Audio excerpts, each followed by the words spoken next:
ce matin, ça a commencé par les questions de la salle. Je trouvais ça intéressant. Donc, par rapport à la première partie, donc, qui était l'acquisition. Pas de questions? J'avais des questions plutôt pratiques concernant le nettoyage de la base. Vous parlez notamment de la perception des endroits des personnes dans le sud. Comment on fait concrètement? Alors, je répète la question pour tous ceux qui nous entendent en fait au fond. Donc la question c'est est-ce que vous pouvez reparler de la perception des internautes pour le nettoyage de la base? Comment vous intégrez ça en fait pour rendre la base plus active? Oui, alors la perception, c'est pas au niveau de l'emailer si vous voulez. C'est plutôt au niveau de l'analyse du fournisseur d'accès qui va faire lorsque les internautes vont recevoir les emails, analyser leur comportement vis-à-vis de cette réception. C'est-à-dire que s'ils se plaignent en masse, même si l'email qui a été envoyé par l'emailer est légitime, qu'il a été recruté de façon légitime, ce qui compte c'est comment on va percevoir cet email, enfin comment l'internaute va percevoir cet email. S'il se plaint, comme vous l'avez expliqué ce matin à l'un ou les fournisseurs d'accès, ce qui va se passer, c'est que vous allez avoir un taux de plainte élevé qui risque de créer un blocage. Voilà. Donc nous, ce qu'on peut faire au niveau emailer, c'est qu'on teste la base en amont. C'est-à-dire qu'une fois qu'on a réceptionné la base, on a collecté, en général on travaille avec un web service qui est fourni par notre routeur, en l'occurrence pour nous c'est Experience Channel, on va tester la base pour voir comment elle réagit. En fonction de ça, on va désabonner tous les gens qui se désabonnent, forcément. On va traiter les inactifs, pour éviter, ça ne sert à rien de leur envoyer des emails puisque ça ne les intéresse pas. On va également étudier les clics, ce qu'on disait ce matin, sur les liens de désabonnement, parce qu'il faut en tenir compte. Un fort taux de clic, c'est pas forcément bon. Si ce taux de clic il est sur le lien de désabonnement, ça veut dire qu'il y a beaucoup de gens qui sont mécontents, donc ça il faut en tenir compte. Mais ça va se limiter à ça, si vous voulez.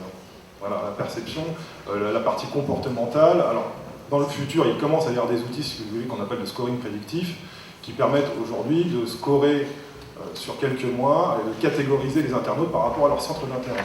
Voilà. Donc ça permet d'avoir des appétences, ça veut dire de l'intérêt pour telle ou telle campagne pour un internaute.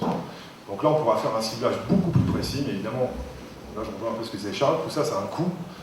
C'est pas gratuit, donc ça veut dire qu'il faut aussi que l'annonceur comprenne que pour avoir de la qualité, il faut aussi mettre le prix. S'il n'y a pas le prix, nous, on peut pas faire tous ces traitements-là. Soit on refuse la campagne, soit on l'accepte, et là, on est prêt à mettre en effet tous les outils à notre disposition pour avoir la meilleure qualité possible. Une autre question? Oui. Par rapport à la vulnérabilité, je reviens à ce matin. Je voulais savoir si les outils des routeurs tiennent compte des taux d'ouverture des autres plateformes comme mobile et tablette. Alors la question c'est, est-ce qu'au niveau de délivrabilité, les routeurs tiennent compte des différents taux d'ouverture sur les différents devices, tablettes, mobiles, ordinateurs? Je pense que oui, parce que c'est... enfin, je me permets de répondre. Ce qu'il y a, c'est que si vous voulez, l'email, comme l'a dit Charles, c'est le seul support, enfin le seul levier aujourd'hui qui peut s'afficher sur l'ensemble des devices, voilà, enfin, l'ensemble des supports. Si vous voulez. Mais quand on a les résultats comportementaux, alors, ça c'est une bonne question. Ah, vous voulez en fait la ventilation d'ouverture en fonction des devices? Oui, c'est possible, oui. Mais à mon avis, c'est un coût supplémentaire encore. En fait, comme on sait le nombre, où est-ce qu'ont été lus les emails, on est capable après de savoir si c'est un mobile ou pas. Il y a des instructions qui sont passées techniquement. Ah, ça dépend des outils, s'ils récupèrent les données, ça c'est vrai. On est routeur et on donne la stat si c'est sur mobile, sur bureau ou si c'est sur iPhone. C'est aussi bien sûr. La plupart du temps. En fait, il suffit que votre outil analyse les informations. Une autre question? Alors moi, je vais en avoir une, pas forcément gentille. Pourquoi je paierais cher de la qualification de base de données, alors que si j'envoie en masse, ça me coûte moins cher, et puis surtout moins cher, non pas en termes d'achat, mais également en termes de ressources humaines, de réflexion, de stratégie sur la segmentation d'une base? Je peux te répondre. J'espère bien. Alors, concrètement, oui, tu peux briefer ton réseau de prestataires pour shooter 100 millions de mails dans lesquels tu devines qu'il y aura bien ta cible. Plutôt que de payer cher des gens, prestataires et prestataires finaux, c'est-à-dire les bases mail, pour cibler, pour détecter ta cible, pour tout ça. C'est un petit peu comme pour le testing, à quoi ça sert de payer cher 3 créas pour en garder la meilleure. Là, mathématiquement, t'as pas tort. Dans l'absolu, tu feras les ventes de toute façon. Ce qui va se passer, c'est pas sur le court terme, c'est vraiment sur le moyen et long terme. Concrètement, ta marque, tu vas l'abîmer en faisant ça. En faisant du mass mailing, tu vas pousser tes prestataires à multiplier les volumes et ta réputation chez Orange et chez les autres va se retrouver très rapidement maintenant. Il y a 3 ans, on aurait dit rapidement. Il y a 5 ans, on n'aurait peut-être même pas mis le thème sur la table. Mais aujourd'hui, on peut dire que très rapidement, ta marque va être fragilisée en termes de délivrabilité, que ce soit pour tes campagnes d'acquisition à venir, dont tu risques d'avoir peut-être besoin, ou que ce soit pour tes campagnes de CRM. Alors, je complète aussi. Aujourd'hui, je continue ma question en fait. En termes de modèle économique, on est toujours plutôt à la performance qu'au CPM dans l'acquisition. Non. On a eu, on va dire, presque tout performance pendant les années à très gros succès, à très grosse croissance, à savoir 2008, 2011, je sais pas, 2007, 2010 peut-être. Et là aujourd'hui, on a vraiment des annonceurs dans 3 familles. On a une famille d'annonceurs qui est revenue au CPM et qui revient un petit peu désenchanté. Souvent, ce sont des annonceurs à qui il a pu arriver des bricoles. On a des annonceurs qui sont ultra héroïstes, qui ne regardent vraiment que le ROI immédiat de la campagne, à qui il est très difficile de parler de stratégie, de long terme, d'investissement, de mise en œuvre de trucs un peu plus complexes. Et puis on a des annonceurs nouveaux qui, à force de lire des blogs, à force d'écouter des interviews et à force d'entendre des best practices sur la perf, veulent arriver sans notoriété sur de la performance directement. Or, si on reprend ces 3 familles, la famille des enchantés revient au CPM puisqu'ils se sont rendus compte que en fait, le ROI final long terme était meilleur. La famille de purs héroïstes très court-termistes, ce qui ne signifie pas que ce sont des boîtes petites, vont avoir tendance à s'obstiner et à aggraver potentiellement les problèmes. Ça représente une part de marché de 40%. Et les nouveaux annonceurs, start-up, pure player, sites de contenu qui sont aussi des marques, des annonceurs, en fait, ont de plus en plus de difficultés à se lancer sur l'email à la perf d'emblée, comme on a pu leur laisser croire pendant quelques années, et donc acceptent de commencer au CPM, au CPC, parfois. Oui, il faut savoir qu'aujourd'hui, d'après les derniers chiffres de la FEVAL, de la Fédération des entreprises de vente à distance, il y a 135 000 sites de e-commerce en France. Donc vous imaginez, si les 135 000 décident demain matin de faire une campagne d'email à la performance sur tout le volume existant, je pense qu'on va avoir des gros soucis. Donc il y a un moment, il faut, ne serait-ce que pour départager, si vous voulez, le marché, c'est des mois de marché, c'est celui qui, je vous dirais, qui paye le mieux, qui a le plus de chances demain d'être shooté. Alors évidemment, au CPM, il a un droit de regard sur la chaîne de valeur, c'est-à-dire qu'il a le droit quand même de voir ce qu'on va faire avec sa marque, comment elle va être gérée, qui va la router, etc. Quand vous êtes à la performance, c'est l'éditeur qui prend le risque. Donc à partir du moment où il prend tous les risques, c'est-à-dire qu'il n'est rémunéré que s'il y a une action, l'annonceur n'a pas de vrai droit de regard. Donc après, c'est aussi le ROI, ce n'est pas que l'aspect financier, c'est aussi qu'est-ce qu'on fait avec ma marque. Ça, c'est très important. Le CPM, c'est bon pour tout le monde. Alors CPM, c'est coût pour 1000. On loue, on paye pour louer 1000 adresses. Et la performance, c'est souvent du clic ou du lead. On paye au résultat. Je vais me permettre d'intervenir en complément. Donc, je représente une régie digitale plutôt orientée sur la performance. Donc aujourd'hui, nos clients, même s'ils viennent chercher les campagnes CPL, même s'ils viennent chercher un coût maîtrisé dès le départ, ont des exigences très fortes. Il y a une très forte concurrence, il y a de nombreux acteurs Et on se rend compte, même en payant, en essayant de payer le moins cher possible un lead, il y a des exigences de plus en plus fortes en termes de sélection des bases, en termes de détection de problèmes qui pourraient survenir, tels que des plaintes spam et autres. Donc les annonceurs aujourd'hui maîtrisent parfaitement le CPL. Bruno, tu as envie de présenter tout le monde autour de la table? Bon, on fait un rapide tour, pardon. J'avais entendu Régis présenter tout le monde. Sans les voir. D'accord. Bon, ben, je vais commencer. Donc, je m'appelle Charles Beaune. Donc, ma société, c'est Wefficient. J'ai pas mal live-tweeté aujourd'hui. Et je suis éditeur du blog Snipemail. Donc, c'est le blog avec la silhouette et l'arrobase entre les deux yeux, que ceux qui lisent un peu l'emailing connaissent. Et par rapport à l'emailing d'acquisition, les gens qui me lisent savent que je ne suis pas vraiment pour. Ça c'est lui aussi, je pense. Et je suis là, je pense, pour apporter un petit peu de piquant dans ce tour de table, et surtout pour pouvoir souligner les nouvelles choses qui sont en train de sortir, les nouvelles chartes.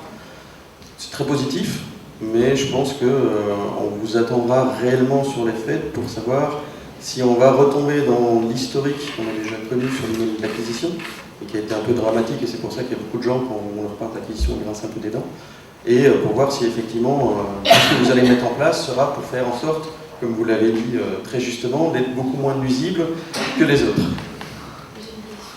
Donc, Karine Galem, donc je représente la régie WeDoIt, donc spécialisée sur la collecte de leads, très orientée sur un modèle à la performance, au résultat, même si on essaie aujourd'hui de faire migrer progressivement nos annonceurs sur des modèles CPM. Donc on essaie effectivement de leur montrer qu'il y a des vertus à travailler au CPM, notamment sur des campagnes géolocalisées avec des critères de segmentation très fins, donc, ce qui permettent d'obtenir au final également de très bons taux de retour.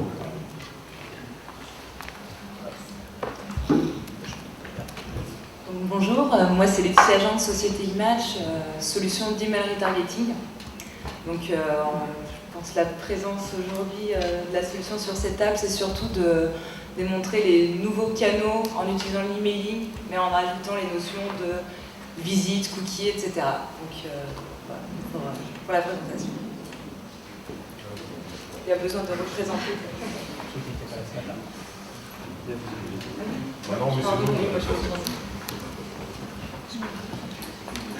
Vous connaissez les trois derniers? Vous avez une question? Je vais rebondir par rapport à l'email d'acquisition. Effectivement, ça peut se discuter. Je travaille aussi dans le domaine. Aujourd'hui, il y a eu ce qui est fait avec l'association, ce qui est très bien, je trouve. Mais concrètement, l'annonceur aujourd'hui, s'il n'a pas de budget pour du. Parce qu'on va pas avoir une multicanal, print, offline, online. Parce que clairement, aujourd'hui, comment on peut acquérir des contacts si on ne passe pas par le digital, si on ne passe pas par le mailing, si on ne passe pas par d'autres leviers, parce que le RTB ou ces choses-là, tout le monde ne peut pas non plus y accéder. En termes de budget, même si c'est d'achat peu cher, c'est pas nécessairement pertinent pour tous les annonceurs. Au niveau du offline, la presse, on sait qu'elle se casse la figure. Les budgets télé, c'est impressionnant par rapport à ce qu'on peut mettre en place. Mais concrètement, qu'est-ce que vous proposez s'il ne faut pas aller dans l'acquisition? Parce qu'à un moment donné, on l'a dit, il n'y a pas que la file, et il faut bien acquérir des prospects. Je repose juste la question pour ceux qui sont là-bas. Donc la question c'est, j'ai pas de budget, comment je fais pour faire de l'acquisition?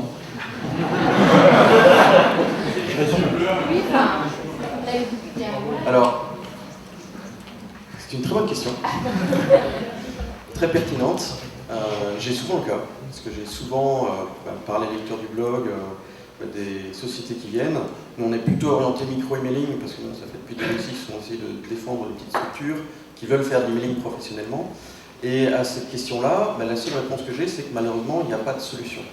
Le gros problème lorsqu'on est un petit, c'est qu'on n'a pas des gros budgets, par définition. Et donc, du coup, les seules solutions qui s'offrent à ces petits, c'est des solutions avec des petits coûts. Et notamment, j'ai bien aimé un des slides qu'on a vu sur l'acquisition en B2B. En fait, dans tout ce qu'il y avait en piège à éviter, ce sont toutes, je dis bien toutes, les solutions qui sont proposées aux petites structures pour pouvoir faire de l'acquisition.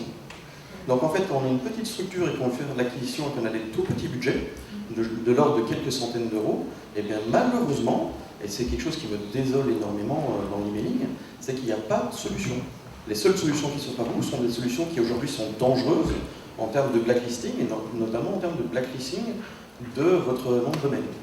Alors, la solution palliative que la plupart des gens prennent ou pour laquelle ils optent, c'est d'aller faire de l'emailing au lead, où ils payent pour avoir X contacts, ils savent exactement combien ils payent, et c'est ce qui a été présenté pendant un certain temps comme la solution miracle pour les petits budgets. Bon, pour les gros budgets, c'est une solution comme une autre, mais pour les petits budgets, c'est une solution miracle. Et le gros problème qui s'est passé, bon, il y a des acteurs qui travaillent très bien, c'est pas ceux-là que je passe mon temps à taper sur la tête, mais pour les gens qui me connaissent, mais c'est vrai qu'il y a beaucoup de gens qui sont dans ce secteur-là juste pour faire de l'argent, parce qu'il y a beaucoup d'argent à faire facilement, parce qu'il y a beaucoup de demandes, et donc du coup, pour trouver 1000 leads qu'on va leur fournir, parfois il y a 500 000, 1 million de mails qui partent, et donc pour 1000 sociétés qui sont satisfaites d'avoir un contact avec vous, vous en avez 900 000 qui ont été importunés. Et c'est ce que je n'aime pas, moi, personnellement, dans l'emailing d'acquisition, quand il est mal fait, quand il est bien fait, il n'y a pas de problème, c'est qu'on n'a pas d'adéquation entre le message qui est envoyé, ça rejoint ce que Bruno n'arrête pas de raconter, c'est qu'il n'y a pas d'adéquation entre le message qui est reçu et ce que les gens attendent. Simplement parce qu'on essaie d'arroser au maximum pour pouvoir sortir le nombre d'adresses qu'on a promis aux clients. Et c'est un peu le gros problème de l'emailing et d'acquisition, sur B2C ou B2B, lorsqu'on est un petit compte. Donc si les autres ont une solution pour les petits comptes, moi je suis preneur. Ce qu'il faut que vous sachiez, c'est que le routage, ce matin vous avez vu la conférence sur la délivrabilité, des routeurs, le routage c'est pas gratuit. Donc nous quand on route une campagne d'email, on paye au CPM, on ne paye pas à la performance. C'est-à-dire que le routeur, lui, si l'email n'arrive pas, peu importe où il arrive d'ailleurs, en boîte de spam, en boîte de réception, ou qu'il n'arrive pas, vous payez le volume qui a été routé, et au CPM. Donc il y a un coût pour les emailers. Donc nous, on ne peut pas, si vous voulez, assumer tous les coûts. Donc il y a un moment, on dira, non, votre produit, votre marque, elle n'a pas de notoriété, elle n'est pas connue, c'est pas la Redoute ou les 3 Suisses, c'est beaucoup plus compliqué, l'internaute, il n'a pas forcément confiance, il faut d'abord que vous créez une notoriété, d'abord une marque, et une fois que vous aurez fait ça, on pourra peut-être envisager de faire une campagne un peu plus soutenue. Mais aujourd'hui, c'est plus comme il y a 10 ans. L'email marketing, c'est beaucoup professionnalisé. Et il y a beaucoup de gens, comme disait mon confrère, qui ont abusé forcément de ce support à des fins d'enrichissement. Mais ça, c'est évident, et qui ont pollué le marché. Et il y en a encore. C'est pour ça qu'on a créé l'association. C'est qu'on essaie aussi de protéger nos métiers. Comment, en fait, vous allez arriver justement à être homogène? Parce que l'internaute, lui, il a une adresse email, il la met dans 2-3 bases, parce qu'il est inscrit, des newsletters, il est opt-in partenaire, comme on dit, pour recevoir des infos. Et puis si les 3 bases, elles ne parlent pas entre elles, il va recevoir 3 fois le même email. Donc, ce matin, on entendait, je fais juste le lien, ce matin, on entendait les recommandations de Signal Spam, mais c'est des recommandations que tout le monde ne suit pas. Donc, pourquoi les suivre en acquisition si déjà en feed, on ne le fait pas? Et on en parlera peut-être cet après-midi. Alors, encore une fois, les sujets se rejoignent vraiment. L'opposition à acquisition, fidélisation, elle est un peu simpliste. C'est pas une opposition. Non, je comprends. La répétition de messages, c'est une pratique de tout le marketing, pas de l'email d'acquisition. Il y a des annonceurs qui vont un peu fort sur la répétition de messages en feed, et en même temps, ça fonctionne. Un petit peu. Je dis pas que c'est parfait, je dis pas qu'en tant qu'internaute ça ne me saoule pas, mais je dis pas que c'est ce qu'on préfère faire, mais je me souviens des pubs télé de Juvamine qui émettaient 3 fois en boucle la même pub à la suite, à la télé, avant le 20h de grande chaîne. Quand j'étais plus jeune qu'aujourd'hui, et je pensais que c'était un bug. Mais non, c'était pas un bug, c'était 3 fois la même pub pour qu'on se souvienne tous que si je vais bien, c'est Juvamine. Donc, tu as dit quoi? Si je vais bien, c'est Juvamine. Et du coup, je me répète une troisième fois, qui aujourd'hui peut dire qu'on ne fait aucune répétition en marketing, que ce soit digital ou autre. On a une pression marketing dans l'affichage, dans la rue, des annonceurs qui sont des gros players qui vont très fort. On a des messages publicitaires à la télé, pour qu'on passe un peu de temps à la télé, devant sa télé, qui sont très répétitifs, très redondants, très imposants. Et en effet, si vous êtes un gros consommateur de web et d'email, vous êtes devant des marques qui sont très sollicitées. Pour répondre à ta question sur la dédupe, en gros, oui, l'idée d'un monde parfait, c'est un annonceur qui fait appel à 10 prestataires qui ont chacun mon adresse mail, et comme on ne veut pas m'envoyer 10 fois mon adresse, les 10 prestataires vont se mettre d'accord pour éviter de m'envoyer 10 fois, et donc on va m'envoyer qu'une fois. C'est ce qui se fait dans le secteur de l'email d'acquisition au CPM chez les brokers. Ce qu'on disait dans notre presse tout à l'heure, c'est soigné, les créas sont souvent un petit peu plus recherchées, il y a un suivi un tout petit peu plus long terme, des stratégies qui sont mises en place. C'est vrai que sur le modèle à la performance, c'est moins le cas. La déduplication des bases éditeurs, qu'imaginons on en a 6, et l'adresse brunof@gmail.com est dans les 6 bases. On peut en effet techniquement, complètement, monter un système de dédupe de base de données qui va consister en aléatoire ou avec des règles de priorisation fixées par le prestataire qui vont limiter à un émetteur de l'email. Mais ça a un coût, c'est ce qu'on disait tout à l'heure. Les plateformes d'affiliation avec lesquelles on travaille, on va dire pour la moitié de notre travail, et puis l'autre moitié c'est plutôt du CPM, des brokers, des agences, les plateformes d'affiliation proposent ça aux annonceurs. L'annonceur, il peut accepter. Bon, il n'accepte pas très souvent de payer ce surcoût. Et ça, c'est la réalité aujourd'hui. Nous, ça nous va très bien de bosser de cette manière-là, mais on nous fait rarement travailler de cette manière-là. Et je tenais juste moi à préciser qu'au niveau de l'email retargeting, on travaille avec différentes bases de données partenaires. Et là, justement, étant donné qu'on part sur de la relance suite à visite, les adresses mail sont dès le départ dédupliquées. On ne relancera jamais une adresse mail si elle est présente dans différentes bases. Il y a toujours une déduplication qui est faite au moment où la base est cookiérisée. Et pour également compléter, on a également de plus en plus d'annonceurs qui ont pris conscience de ce phénomène de mass mailing lorsqu'ils font appel à différentes plateformes d'affiliation, donc par exemple à notre plateforme et à d'autres confrères, nous demandent de ne pas travailler sur des bases qui auraient déjà relayé la campagne par le biais d'une autre plateforme. Donc là, en l'occurrence, c'est assez simple. Ce que l'on fait, c'est qu'effectivement, on interroge l'affilié qui est partenaire de notre structure pour lui demander s'il a déjà ou pas relayé cette campagne dans les 3 derniers mois. En général, c'est ce qu'on nous demande. Et si c'est le cas, beaucoup, on refuse de lui mettre à disposition la campagne. Alors c'est un moyen comme un autre qui existe, mais en tout cas, on a des demandes d'annonceurs sur ce fait-là. Il y avait une question. Une question ouverte, en fait, on a très peu parlé en fait, du profil des gens qu'on récupère via l'email d'acquisition.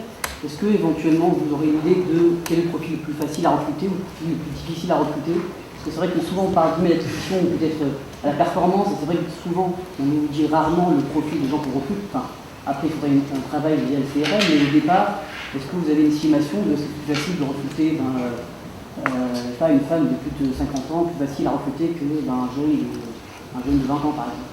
Alors la question c'est comment on recrute en fonction du profil? Ou quel profil on peut associer à tout email recruté pour avoir une qualité supplémentaire? Globalement, les bases de données connaissent l'âge, le sexe, la géologue, et la civilité, le nom, le prénom. Des gens qu'on a dans nos bases de données. On a des millions, on connaît ça sur eux. Il est rare qu'on connaisse beaucoup d'autres choses. La ventilation de nos populations, c'est à peu près c'est une petite majorité de population féminine et une petite minorité masculine. Notre talon d'Achille, c'est les jeunes. Et pour avoir fait des formations dans des écoles de jeunes marketeurs sur l'email marketing, je peux vous garantir qu'ils font des grands yeux quand on leur parle de l'email marketing, parce qu'en fait, ils sont des sous-consommateurs de l'email marketing, ils sont plutôt sur les réseaux sociaux et ils trouvent que l'email est un peu has-been. Et notre grande force, c'est en effet les populations, on va dire, au-dessus de 35 ans et jusqu'aux seniors plus de 65 ans. La tranche 35-44, 45-54, 55-64 et 65 et plus sont les 4 tranches d'âge très fortes dans l'email d'acquisition. Je parle du B2C, encore une fois, peut-être que c'est différent sur le B2B. Il y a une question qui est assez intéressante. Oui, par rapport au profil également, c'est la catégorie socio-professionnelle que nous on enregistre, la plus fréquente dans nos bases, c'est du CSP moyen-moins. Voilà. La CSP, elle se situe là. C'est lié également au support de constituant des bases de données, hein, puisqu'effectivement une grosse majorité de ces bases de données sont constituées au travers de jeux concours ou d'études comportementales, et donc ça explique effectivement cette segmentation. J'ai eu un panneau 5 minutes tout à l'heure. Moi, la question que je me pose par rapport à la question que vous venez de poser, c'est pourquoi vous demandez quelle est la population la plus facile à recruter, et votre question, c'est pas plutôt par rapport à mon cœur de cible qui est de telle population, comment je peux la recruter? Tout simplement, dans l'emailing à la performance, ce qui m'intéresse effectivement, c'est que le client achète. Après, peu importe derrière, si c'est une vraie femme derrière, ou si c'est un homme de 35 ans qui s'est passé pour une femme. Oui, mais il n'achètera pas dans la session. Hein? Il n'achètera pas dans la session, c'est ce qu'on vous a dit. Non, il achètera à terme. Si c'est l'emailing à la performance, on vient de dire, ce qui m'intéresse, c'est le client. Il achète, donc après, peu importe qui est derrière. Mais on sait sur les ventes, hein, par exemple, aujourd'hui on sait sur une période de 15 à 30 jours qu'un internaute qui ouvre un email, d'accord, qu'il a pris connaissance du message, pour 63% d'entre eux, ça déclenchera une vente par la suite. Hein. Donc 20% en magasin, ce qu'on appelle du web to store, donc c'est très important, et 43% en online. Après, il passera par des comparateurs, il passera par des réseaux sociaux, il passera par du retargeting. Tout est ouvert. Ça, c'est d'autres outils qui permettent aux annonceurs, pour les plus gros, d'analyser l'acte d'achat d'un internaute, enfin son parcours avant d'acheter. Je parle spécifiquement pour l'emailing à la performance. Donc, c'est là en fait de ce qu'on fait comme pratique, c'est ce qui m'intéresse, c'est qu'on achète un certain nombre de clients réels, et peu importe après derrière, effectivement, si c'est vraiment dans votre base, c'est vraiment un homme, si c'est vraiment une femme, ou il y a trop. Je vais poser une dernière question, comme ça, la dernière partie de l'après-midi, en fait, ça va être la fidélisation. Et a priori, si j'ai bien tout compris, l'acquisition, ça sert à rentrer les leads dans un programme de fidélisation. J'ai envie de dire, est-ce que de votre côté, quand vous avez les clients qui viennent vous demander tant d'emails ou tant de profils en acquisition, est-ce qu'ils vous parlent de ce qu'ils vont en faire? Parce qu'a priori, on n'acquiert pas un client, mais plutôt un prospect, il va falloir travailler en fidélisation pour le transformer en client. Comment je l'accueille?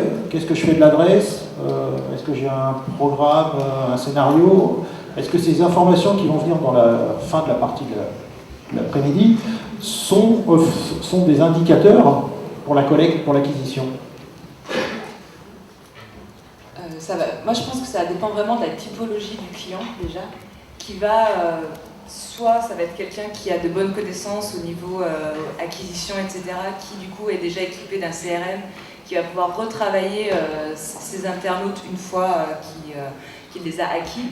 Ou alors après, on va avoir tout autre, on va dire, entre guillemets, une personne qui vient d'arriver sur le marché et qui va réclamer un peu de conseils en plus, où il y aura déjà, je pense même mes collègues le font de leur côté, d'essayer de pousser, de leur dire il ne faut pas forcément faire de l'acquisition en veux-tu, en voilà, je veux juste de l'adresse, on va rentrer de la base de données, on va grossir la base de données, si on n'en fait rien derrière. Il faut peut-être mieux, pourquoi pas, payer un lead plus cher, mais derrière avoir quelque chose de qualitatif avec un profil défini pour pouvoir après le travailler, et donc le travailler correctement. Parce qu'on pourra se dire, ah bah ok, là j'ai une femme 25-35 ans, c'est pile poil mon cœur de cible, je sais que je vais pouvoir lui envoyer un mail avec ce corps de texte-là. Voilà. Juste une petite précision, encore ce qu'on disait tout à l'heure, si les cellules acquisition et fidélisation chez l'annonceur parlent beaucoup, On peut avoir des briefs qui vont avoir tendance à ressembler à ce que tu décris, et ce que tu souhaiterais, je pense, te connaissant, ce qu'on aimerait bien aussi d'ailleurs, mais c'est assez rare. Et souvent on a en face de nous en acquisition des gens chez l'annonceur, je parle, ou chez leur prestataire qui est mandaté que pour ça, une agence qui gère l'acquisition.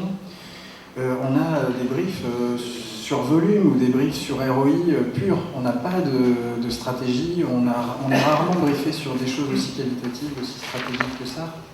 Et je pense que les gens pour qui je travaille, chez l'annonceur ou chez leur agence, ne sont pas motivés là-dessus non plus. En fait. Tu comprends en silo. Ouais. Et donc, je parle à quelqu'un qui veut du volume, du chiffre d'affaires 30 jours, entre guillemets, c'est pas péjoratif, mais entre guillemets, quelque chose d'assez brutal hein, quand même. Et à côté de lui, il y a son collègue à qui j'ai rarement ou jamais parlé, qui lui va avoir tendance à parler de lifetime value ou de choses comme ça, et son collègue de l'acquisition, il sait pas. La question était un peu orientée. Et je vais juste revenir sur ce point. Nous, on a des annonceurs effectivement qui ont différents objectifs. Vous avez du branding, vous avez de la visibilité, et on est très présents nous sur les thématiques finance, assurance, et ces acteurs-là, ils ont un objectif, c'est de concrétiser des contrats. Donc très clairement, derrière, ce qui se passe, c'est que soit il y a la possibilité à l'internaute de souscrire directement suite à la réception d'un email, d'arriver sur une landing et de souscrire un contrat d'assurance, soit directement il est relancé par un call center qui va essayer de lui vendre une prestation. Donc ça va dépendre très clairement des objectifs des annonceurs. Il y en a qui constituent des bases de données et d'autres qui ont tout de suite un objectif d'engagement avec derrière la souscription d'un contrat ou la vente d'un produit en tout cas. Et moi, je voudrais juste ajouter qu'en B2B, la notion est un tout petit poil différente, hein, dans le sens où lorsque, en tant que professionnel que vous êtes, vous avez une offre qui vous est faite par l'opérateur historique, hein, qui est nommé Orange, et qui vous redirige sur son site internet, c'est pour acheter tout de suite. En tant que chef d'entreprise ou décisionnaire dans l'entreprise, vous allez pouvoir dégainer la carte bleue et choisir une offre pour concrétiser.